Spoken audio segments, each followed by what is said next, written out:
I do what I do because I want to do something useful. I'm not interested in simply having a job for the sake of it. I want to make a difference to the world that I live in. Well, as we all know, the world is changing very rapidly.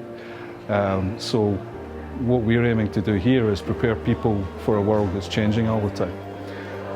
And that means that they're able to think, they're able to be flexible, and they're able to understand that you don't necessarily have a career for life.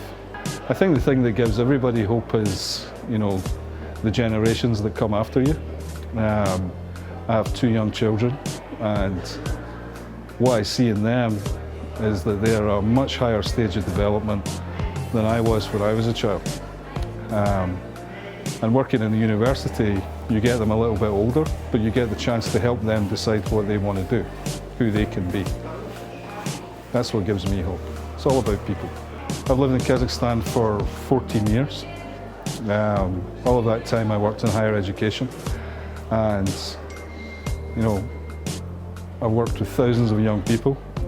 Many of them have gone on to be very successful and making a contribution to their society and the wider world. So I'm very proud of that.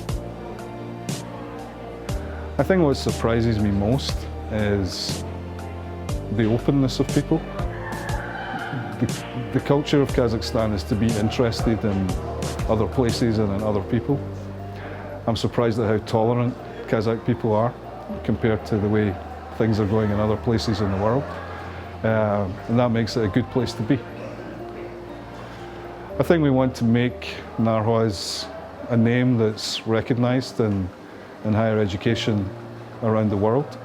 I hope that we'll be sending our students to go study and work elsewhere in the world, and also making a contribution to the very rapid changes we see here in Kazakhstan. Working in a university is about working to help shape the future, and I would hope Narxoz would be playing a much bigger role and a much more prominent role, and everybody knows the name Narxoz. Go Narxoz! Thank you so much.